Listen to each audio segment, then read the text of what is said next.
Welcome to AI Home Lab, your go-to channel for powerful AI setups at home. I am Andreas. And I'm Simon. Today we're going to dive into an exciting comparison between three different hardware options for running AI models. We have the MacBook Air M1 with 16 gigabytes of RAM, and we have the MacBook Air M2 with 8 gigabytes of RAM. And we have an Nvidia M40 GPU with 24 gigabytes of VRAM, which will run on a tower, so not here, which we introduced in another video. We'll be testing various large language models and convolutional neural networks. What a hard word. To see how these devices stack up in terms of inference, speed, and overall performance. But before we jump into the benchmarks, let's quickly introduce what we actually test. First up, we have the MacBook Air M1. This powerhouse features an 8-core CPU with 4 performance cores and 4 efficiency cores, clocking in at 3.2 GHz. It's capable of up to 3.2 teraflops of FP32 performance. Funny we switched. Next up, we've got the MacBook Air M2 with an 8-core CPU and a higher or slightly higher clock speed at 3.5 gigahertz, and it can achieve 3.6 teraflops of FP32 performance. And finally, we have the Nvidia Tesla M40 GPU.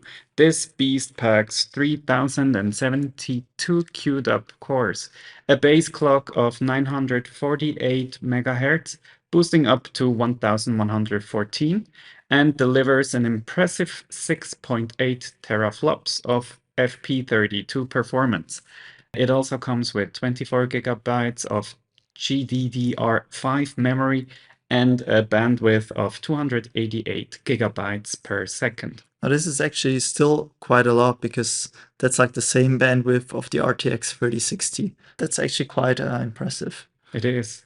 It's worth noting that while the M1 and the M2 CPUs are great for general computing tasks, they're not specifically designed for graphics tasks or for workloads like the ones you have in a server with an M40. And keep in mind, the M series CPUs can't use all of their RAM as VRAM. The M1 can utilize about 8 to 10 gigabytes of its 16 gigabytes, and this one, the M2, is limited to around 5.5 gigabytes of its 8 gigabytes RAM. So don't buy a MacBook thinking that you can use your whole RAM as VRAM. This won't work. Now let's dive into our benchmarks and see how these devices performed in like real-world AI tasks, so LLM inference and CNN inference. We'll start by testing various large language models in different quantizations using the GGUF format. Let's begin with Phi 3.5 Mini. So for Phi 3.5 Mini, a model with around 4 billion parameters, even though Microsoft says it's only 3, but it's 3.8, so whatever. We tested 3 quantizations. We tested Q4, Q6, and we also tested Q8. Here's what we found. In Q4, the M1 achieved 19.2 tokens per second, while the M2 slightly outperformed at 21.6 tokens per second. This trend continued across all quantizations, with the M2 consistently outpacing the M1. Now, what's interesting here is, despite having less RAM, the M2 still just outperforms the M1 through sheer processing power. For these like smaller models, the 8 gigabytes of RAM or the 5.2-ish gigabytes of VRAM on the M2 are sufficient for running these models, and we don't need to use actually the CPU, but we'll use the GPU, which makes it quite performant. The performance of the M40 in Q4 and Q6 is about the same as the one of the Apple's M2. However, in Q8, it outperforms its own inference speed of the lower quantizations and delivers a value of 30.7 tokens per second. And we already noticed before in our last video, this GPU delivers faster inference with Q8 quantizations. Yeah, these GPUs are not meant for low quantizations. So let's move on to Gemma 2 9B and see if we have a different story there to tell. In the lighter Q3 KS quantization, both MacBooks performed similarly, with the M1 at 8.7 and the M2 slightly ahead at 8.9 tokens per second. However, the M2 had to offload some layers to the CPU due to its memory constraints. Now, this became quite apparent in the higher quantizations. Even like for Q3KM, with the M1, we still managed 9.8 tokens, while the M2 dropped all the way down to 4.8 tokens per second, with even more layers that needed to be processed or offloaded to the CPU.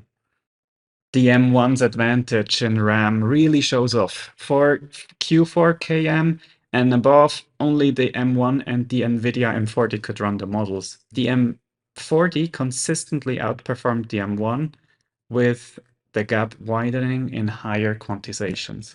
Like generally speaking, you also want to run these models in at least Q4.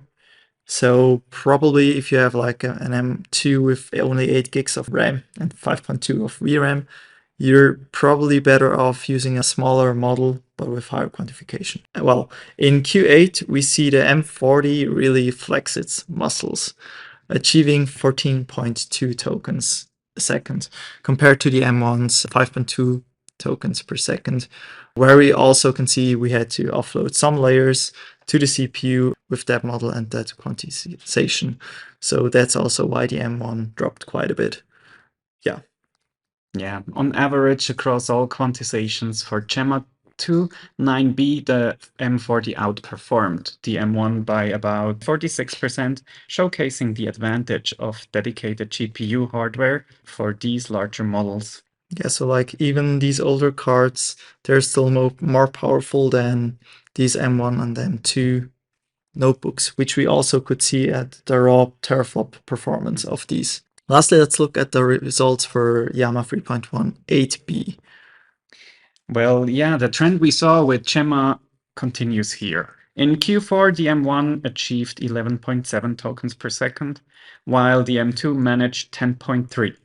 Again, with some layers on the CPU here. The M40 led the pack at 15.4 tokens per second. Yeah, this is still quite usable, quite fast. As we move to higher quantizations, the M2 couldn't quite keep up due to memory constraints. The M1 held its ground, but the M40 still shined because, like, especially in Q8, it reached 18.5 tokens per second compared to the M1's 7 tokens per second, which both is still usable, but it's just like quite a lot faster on your M40. Yeah. Yeah. On average, for Llama 3.18 billion parameters, the M40 outperformed the M1 by about 78%, really demonstrating its prowess with larger, more complex models. Yeah. It's clear that for like serious LLM work, especially with larger models, you generally want to go with a dedicated GPU like the M40, or we also show the P40, and we'll show more of them later. So these have like a significant advantage. However, the M1 with its 16 gigabytes of RAM proves to be capable and versatile, especially if you want to use it for lighter workloads. Yeah. Before we move on to CNNs, it's worth mentioning that we didn't test these models using MLX, which is optimized for Apple's silicon. We chose GGUFs to maintain a fair comparison for the values we already have from other NVIDIA GPUs in GGUF, but we'll be exploring MLX performance in future videos too. Yeah, and this also makes it like easier for us later to compare it to AMD or Intel GPUs. So because if you go into a niche, it's going to be difficult to compare them like X to X. Now we'll shift gears and look at convolutional neural networks. So just to explain convolutional neural networks, these are, for instance, Stable Diffusion, Flux, and so on. So we'll look at text-to-image generation tasks. Exactly. But before we dive into numbers, Did you actually know that cat bites can be more dangerous than dog bites? While less common, cat bites have a higher risk of infection due to their deep puncture-like nature and the types of bacteria present in a cat's mouth. That's actually quite fascinating, Andreas. And I had a friend who has gotten bitten and had to go to the doctor and actually had to remove some tissue. So that's actually really something that can be dangerous, even if I love my cats. But now let's see how our hardware performed in creating our feline images. We tested SDXL in Focus at a resolution of 1024 to 1024. The M1 MacBook Air completed each step in 96 seconds, while the M2 unfortunately took significantly longer at 329 seconds per step. Folks at Apple, sponsoring would be highly appreciated here. Yeah. So this is like a huge difference, which highlights the importance of RAM and VRAM, especially for running these models, because you just need the RAM. If the RAM is filled and the VRAM is filled, your GPU will constantly need to move those weights, and this will take just an insane amount of time. So even the M2, which basically is more performant than the M1, gets outperformed by the M1 just because it doesn't need to move weights. And it hurts. It just hurts. Sorry, I will move a little bit of salt into your wounds. Exactly. For those using MacBooks, we'd recommend using Comfy UI instead of the default interface, as it can be up to 3.5 times faster than Focus. Yeah. The M40 rips both MacBooks apart with 6.6 seconds per iteration. By the way, if somebody really knows if it's Focus or Focus, tell us, because we're confused. It's 3 O's, so whatever. Moving on to Stable Diffusion 3 in Comfy UI. We see a similar pattern. The M1 completed each step in 16 seconds, while the M2 took 37 seconds per step. So it's faster, a bit faster. Again, we see the M1 with more RAM outperforming the newer but RAM-constrained M2. This really drives home the point that for AI workloads, especially with larger models, having sufficient RAM is crucial. The reason why SD3 processed faster than SDXL is because we used no refiner model with SD3, which boosts inference time. Yeah, which boosts it. The M40 delivers a performance at 10.3 seconds per iteration and outperforms both MacBooks yet again. Yeah. And like, unfortunately, also the MacBooks couldn't run Flux because we just don't have enough RAM. For tasks like Flux is an 8B model, so quite big. You just need a lot more RAM. So generally speaking, you would want to have 64 gigs of RAM. Probably it would run with 42 or 48-ish, but just be sure to double check that. Yeah. Flux now takes around 45 seconds per step on the M40, but it's really worth it because it's just a better model. And remember, if you're using Flux, there are two variants of Flux. So there is Flux Schnell and Flux Dev. German model, so that's why Schnell, and Dev probably for developer. Now with Flux Schnell, you only need 8 steps per picture, per image. So that's much faster because like generation time for these two models is the same per step, but you only need 8 steps with Schnell. And with Dev, you want to go at around 40 to 60 steps at least. So that's like quite a big difference. And you will get a nice picture also with Schnell. Exactly. So now let's look at our setups, I guess. The Nvidia M40 GPU itself costs around 166 US dollars, with a full PC build coming in at about 570 US dollars. We showcased that in our last video. This makes it an attractive option for those looking to build a dedicated AI workstation. Just remember that it might be not supported forever. As for instance, LM Studio does no longer support it, or I couldn't couldn't run it. I did not get it. Yeah, generally speaking, they talk about like compute capability. And I think the M40 is at a compute capability of around 5.5. The K80 is somewhere like 3.3. And I think mostly they're supported if they are 5 or higher, but the M40 is somehow not, whatever. And it's like the same with CUDA capability. Like right now we're, I think, at 12.8 or something like that, but most frameworks run on CUDA 11.8. But perhaps once we start to go towards 13 or higher, we just don't know if Nvidia will support the M40 cards. I mean, we'll pray to the gods of GPUs, but we don't know. So just remember that. The MacBook Air M1, this one, with 16 gigabytes of RAM and 512 gigabytes of SSD, costs around $890. Yours, the M2, with 8 gigabytes of RAM, and 256 gigabytes of SSD storage, goes for around $830-ish. Yeah. Thanks for that again. Yeah, you're When welcome. we consider the performance we've seen, especially for larger language models and CNN tasks, the M40 setup offers excellent value for money if you're focused solely on AI workloads with smaller and mid-sized models. However, like the MacBook, particularly the M1 model here, offers a great versatility. Yours would also offer that versatility if one would buy more RAM. Just saying. Yeah. No, Fair point. fair point. I cannot argue with that. He'll probably kill me later, but whatever. But like for general purpose computers, the MacBooks are awesome, and you can run some great LLMs on it. And if you have enough RAM and like deep pockets, you can also run CNNs with it. So that's kind of nice. Exactly. So that's basically what we've learned from all these benchmarks, isn't it? Yeah, you just want to have enough RAM and VRAM. That doesn't mean like VRAM is everything. If you go for Kepler, we'll later feature Kepler in our series. Kepler is a pain.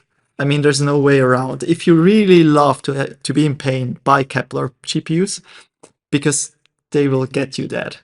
It takes an insane amount of time to get anything running, and it won't be much faster than your CPU. So please, for the love of God, don't buy Kepler. Buy a MacBook or buy... Just for that task. Otherwise, they probably also have their existence, the reasons for existing still. Yeah, no. No, I would really not buy Kepler. I mean, we'll try to get out something out of Kepler, but like for what I've seen right now, I really struggle to get it to perform in any task, perhaps for gaming, but I mean, these are like 800 series GPUs. So that's like 2 series before the 1080 was released. So yeah, I mean, it has a lot of VRAM, but it has so many problems just because its GPU is split in 2 parts. So basically, it's like connecting two 12 gigabytes VRAM GPUs with SLI and not having the newest CUDA frameworks. Yeah. There are so many disadvantages to that one. But if you have one, I'm sorry, and I will try to find out how to run it properly, I guess. If we can. If we can. Yeah. So let's go on. Yeah, and for serious AI work with larger models, a dedicated GPU like the M40 shows clear advantages, even if it's not the newest GPU in the block. Its performance scaled impressively with more complex tasks. Yeah. So like the M1 is the all-rounder, as we said. And if you want to do a dedicated job or something like more serious, you should go for one of these server GPUs or for an RTX graphics card or the equivalent of AMD, but be careful with those. Agreed. Your choice really depends on your specific needs, actually. If you're focused purely on AI tasks and don't mind the desktop setup, the M40 offers a great performance for the price. But if you need a portable solution, then that can handle AI workload along with other tasks, the M-based MacBooks are a solid choice as well. Yeah. And by the way, if you're interested in these kind of reviews, we got reviews of the RTX 3060, the 3090, like we said, the M40, the P40, and we're going to release more of these. And if anyone wants to sponsor us in that way, we would be happy to feature your GPU. Also, if you're a modder. But yeah, I think that's that. We hope you found this comparison helpful. And if you liked it, subscribe to AI Home Lab. We have more content for you, building our own AI setups. We have like a big project coming with a case where we want to place 16 GPUs, probably not in the beginning, but which would have place for 16 GPUs and will probably have like 12 or something like that. Really good GPUs to place in there, and this should end up in a nice setup with more than 200 gigs of VRAM, which is interesting, I guess. Which is awesome. Yeah. Exactly. And we love to hear from you in the comments. What kind of AI projects are you working on? What hardware are you using? Your ideas and suggestions could shape our future videos as well. So that would be awesome. Yeah. So thanks for watching, and we'll see you in the next video.